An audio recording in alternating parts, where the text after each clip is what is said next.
friends, welcome to today's lecture on fieldwork in social sciences.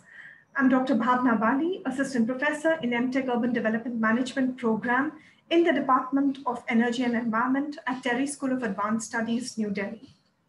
Before I begin this lecture, I would like to place on record my gratitude to Ramanujan College, University of Delhi, for giving me an opportunity to be a part of the teaching and learning series, whose motto is reaching the unreached.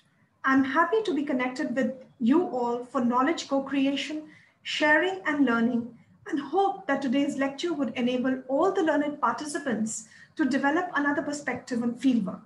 Given that you all come from diverse backgrounds in social sciences and humanities, it is my understanding that we may be familiar with fieldwork, even though it may have been employed sporadically in your research and teaching.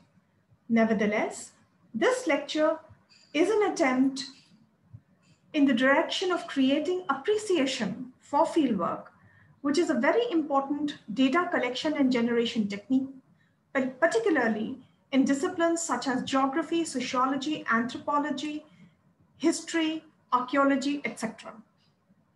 This lecture, while providing a background about fieldwork, focuses on observation as an important tool of conducting fieldwork. My own academic training is in the discipline of urban geography, which relies heavily on fieldwork. I would be drawing some examples of fieldwork from my own PhD work, as well as other research undertaken over the past several years, which is mostly in the domain of urban studies. I do hope that you find these examples useful. This lecture is intended to develop amongst the participants an appreciation about the nature of fieldwork with a focus on observation as a key method for conducting research. Brief contents of this lecture include an introduction to fieldwork, importance of conducting fieldwork, approaches to fieldwork, methods of data collection and generation through fieldwork, observation method for data collection, trusting observational data, and last, the conclusion. Now let us understand what fieldwork is. The word field is derived from an Old English word feld, which denotes a large tract of open country or any portion of the earth's surface. For social sciences, the field itself is a laboratory. And thus, fieldwork means to carry out work or an investigation or search for material in the natural environment as opposed to working in a controlled environment of a laboratory or an office setting. According to Shaswan and Strauss, field method is more like an umbrella of activity beneath which any technique may be used for gaining desired knowledge and for processes of thinking about this information. So there are numerous methods of collecting and generating data under the larger umbrella of field methods. Fieldwork essentially is about practical and experiential engagement with the world, which is both social as well as physical. The only way to experience and understand the complexity of the real world is in the field. So, in many of our social sciences, fieldwork forms a core methodology for research as it focuses on understanding the Earth's physical environment as well as man's social environment. And rightly so, the attraction of fieldwork emanates from exploring the unknown as well as unraveling new perspectives about the known phenomenon. So, fieldwork offers both the attraction of the unknown as well as discovering a new perspective to something that is already known to us. Historically, fieldwork or field research has its roots in early expeditions, travels which were undertaken by explorers, missionaries, and traders across different parts of the world. They wrote descriptive accounts of their travels, which involved rich descriptions of people, their culture, and landscape. It was only in the late 19th century that field research gained traction as an academic exercise, primarily in the discipline of anthropology, which until then still used travel accounts. And obviously, such travel accounts were secondary sources for understanding about cultures and people.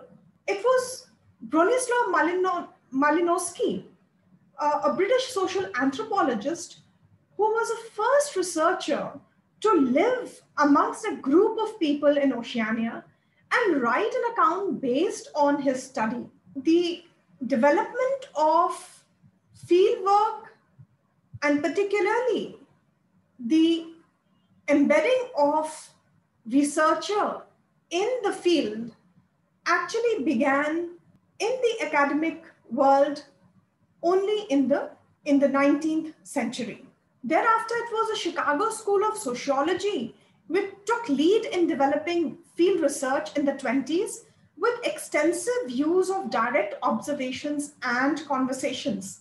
And through the 60s, with the development of participant observation method as a technique of field-based data collection, which was primarily focusing on studying people in situ. That means in their own setting, in the natural environment. Also studying people through direct interactions and gaining understanding of the social world and prioritizing the participants' perspectives in theory building. Up until this time, the priority was accorded to the researcher's view or perspective of looking at reality rather than the participants' perspective. So there was this shift in the way we were looking at the role of the participants or the community as part of our research. However, post-World War II, field research faced a lot of competition from quantitative techniques, which were being increasingly employed at that point in time. However,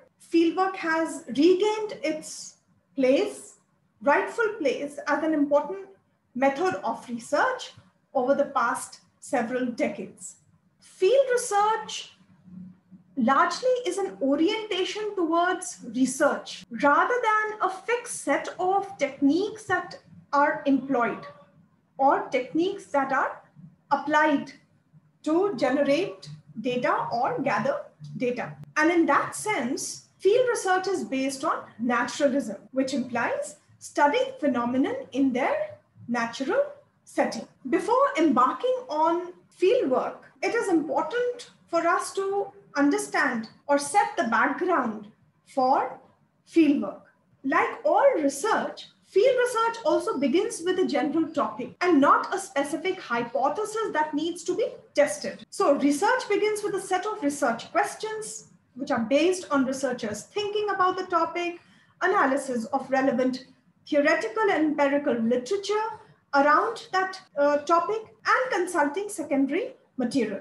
For social sciences, science researchers, these questions may include questions on what are the patterns of behavior or activity that can be determined, or what shapes people's actions, whether is it events, beliefs, or attitudes. Or in the context of policy research, for example, in the urban domain, how do programs on sanitation impact the city's livability, or informal housing and slums in the city, etc. So while research begins with a name and a set of questions, however, these are amenable to revisions, since fieldwork may throw up unanticipated themes, which may necessitate an assessment of relevance of research questions which have been previously posed by the researcher, and therefore also call for a redefinition of these research questions if so required. Thus, research questions may evolve during the course of research, and hence it is important for a researcher to remain flexible, to improvise and adapt in social contexts that may be rapidly changing. Now let us understand the importance of fieldwork. Well, the famous human geographer and also political scientist, Frederick Ratzel, he remarked, "I traveled, I sketched, I described. Thus, I was led to description of nature." This aptly sums up the real meaning of fieldwork. Field, by its very nature of uncontrolled setting, is inextricably influenced by both the presence of human as well as the environment itself. In the case of laboratory setting, this is strictly controlled. And by this very nature of an uncontrolled setting, the field provides a plethora of perspectives to develop and dwell upon for creation of knowledge as well as testing existing knowledge. So for social sciences, the field itself being a laboratory is very, very important, because we are able to understand, to identify and understand the intricate relationships between man and his environment and man in his social cultural context. Another important aspect to remember about the importance of fieldwork is that in field research, a spatial domain or a site is isolated for studying phenomenon and processes which are largely multidimensional and interconnected. That interconnections are apparent between, again, like I said previously, between human environment and the natural environment. And when we are talking about the human environment, the socio-cultural context. So at one given point in time, fieldwork gives us the opportunity to study multidimensional and interconnected phenomenon. This again is missing in the case of lab work. In the context of lab work, particular objects are isolated and set within control parameters for testing for expected outcomes. So in the case of fieldwork, we do not have any concrete expected outcomes in mind. However, in the case of lab-based work, because of the very nature of lab-based work being of a controlled environment, the results can often be predicted and are always or mostly expected. Another important aspect of fieldwork is that it is a means of acquiring first-hand or direct knowledge about physical and human environments by observing, mapping, measuring, and recording phenomenon in the real world and in different places. So it helps to explore processes that define as well as transform the environment. And in this context, fieldwork helps generation and assembling of original data, which are critical to building a nuanced understanding of the phenomenon under study.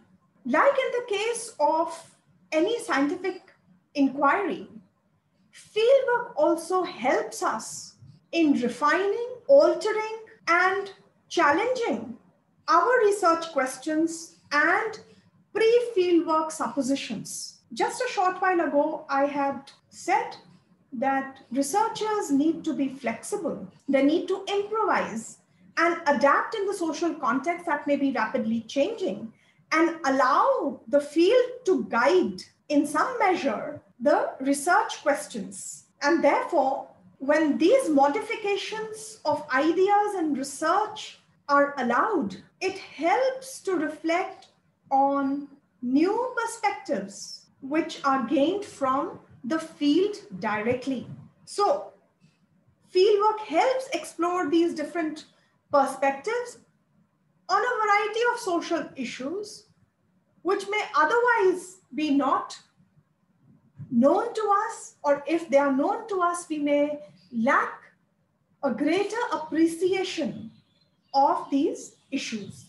The last component of fieldwork, how it is essential part of our inquiry, is that it facilitates collection and generation of local level data, which would be otherwise sporadic or unavailable through secondary sources. So when we travel to the field, when we are in the field, we get this huge opportunity to generate and collect data at the local level.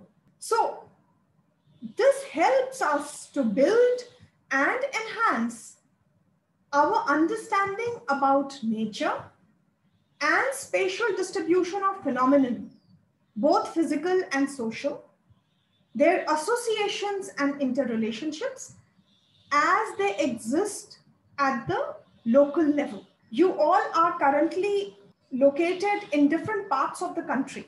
Some of you may be in metropolitan cities, others may be in smaller urban centers, and yet some of us may be in small villages or large villages in the vicinity of large cities. And we would be able to appreciate this aspect better by looking at our own locations where we are currently and see for ourselves how our settlements differ from that of the others. In fact, in your travels to different parts of your state or across the country, or even traveling abroad, you may have yourself realized how different is your own city or your settlement as compared to the rest of the state, as compared to the rest of the country, or as compared to any other place in the world. So when we are doing fieldwork, we have this huge opportunity to collect and generate data at the local level.